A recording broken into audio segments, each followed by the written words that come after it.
Good afternoon students. सो हमने अपने last part में ये पढ़ा था कि ग्रैंड मदर जो है वो बहुत ज़्यादा बीमार हो गई थी, उनको हाई रेंजिंग फ़ीवर हो गया था। और अब हम आगे पढ़ेंगे आज। We immediately got ready and headed towards that familiar old mansion. हम जल्दी से रेडी हुए और हम उस ओल्ड मैंशन में जहाँ हमारी ग्रैंड मदर रहती है वहाँ पहुँचे। Walking up the hill, all I could think of was how we cousins would gather there around her on Sundays and how she would give us treats at treat time.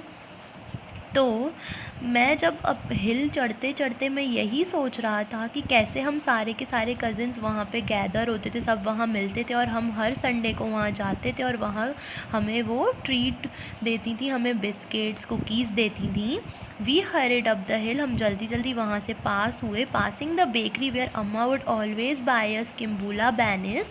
हम वहाँ से निकले, वहाँ पे एक जो बेकरी है जैसे हमेशा हमारी अम्मा हमें स्वीट बन्स दिलाती हैं।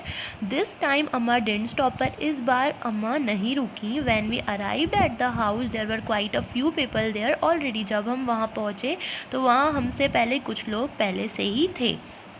We went straight into Aachi's bedroom, हम सीधे आची के बेडरूम में पहुँचे। And she lay on her bed, वो अपने बेड पे लेटी हुई थी। Her face lined with pain, और उनके चेहरे से ही दिख रहा था कि उन्हें बहुत ज़्यादा पेन है। Sitting quietly at her bed side, हम चुपचाप से उनके बेड के बाजू में बैठ गए। I let my eyes wander around her room, I rarely come in here preferring the garden and other rooms to escape Aachi's stern vigilance.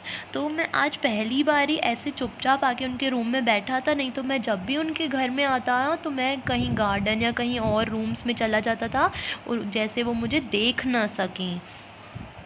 On the wall above the bed was framed photograph of Aachi taken during her youth। तो यहाँ पे wall के पास ही आची की एक photograph है जो हम देख रहे हैं। The woman in the picture with her slim figure and dark hair did not look like the Aachi I knew। जो उस फोटो में जो वूमेन है वो बिल्कुल पतली सी हैं, डार्क ब्लैक कलर के हेयर्स हैं, वो बिल्कुल आची की तरह नहीं लग रही है। What made the woman in the picture even more unrecognisable to me was her beautiful smile.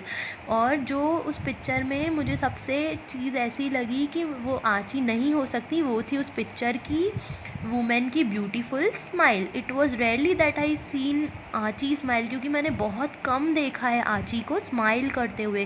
Then I immediately looked at Amma's face, और उसके बाद मैंने अम्मा की तरफ देखा। Amma smile like that and she was just as slim, और अम्मा भी वैसे ही स्माइल कर रही थी उस फोटो की तरह, और वो भी वैसी की वैसी पतली सी हैं। Amma looked just like Aachi in that photograph, और उस फोटोग्राफ को देखकर मैंने अम्मा की तरफ देखा तो अम्मा बिल्कुल उस फोटोग्राफ की तरह ही लग रही थी। आई wandered Y I hadn't notice the photograph before. मैं सोचने लगा कि मैंने ये फ़ोटोग्राफ की तरफ पहले इतना ध्यान क्यों नहीं दिया।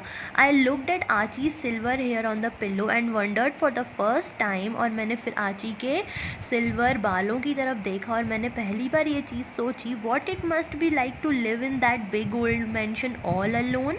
और इस इतने बड़े घर में अकेला रहना कैसा लगता होगा आची को, ये चीज़ मैंने पहली बार सोची। Sitting there I thought about Rocky about 5 years ago। वहाँ पे बैठे बैठे मैंने एक और चीज़ सोची कि 5 साल पहले जो रॉकी है, Aachi had a dog she called Rocky. उनके पास एक डॉग था आची के पास जिसका नाम था Rocky. He was her constant companion, वो ही था उनका एक साथी। I remember how he used to bark at anybody who tried to pet him. मुझे याद है वो कैसे बाक करता था जब हम उसे कुछ भी छेड़ते थे। तो he allowed only Aachi to pat his head, मतलब उसे जब भी हम पैट करते थे, हाथ लगाते थे, तो वो सिर्फ आची को ही अलाउ करता था उसे हाथ लगाने के लिए। Aachi always kept dog biscuits in a special container for Rocky. Aachi हमेशा डॉग बिस्किट्स रखती थी रॉकी के लिए। Whenever Rocky did a trick Aachi always give him a biscuit and Rocky would wag his tail. जब भी आची कुछ भी ट्रिक करती थी और जब वो रॉकी कर लेता तो आची उसे बिस्किट देती थी और वो बहुत खुशी से अपनी टेल को हिलाता था। व्हेन डिड रॉकी डाई, कब रॉकी मर गया। डिड आची मिस हिम, क्या आची उसे मिस करती हैं। I had never thought of asking Aachi, पर मैंने तो ये कभी सोचा ही नहीं, मैंने तो कभी आची से ये चीज़ पूछी ही नहीं। सो अब हम आगे कल पढ़ेंगे।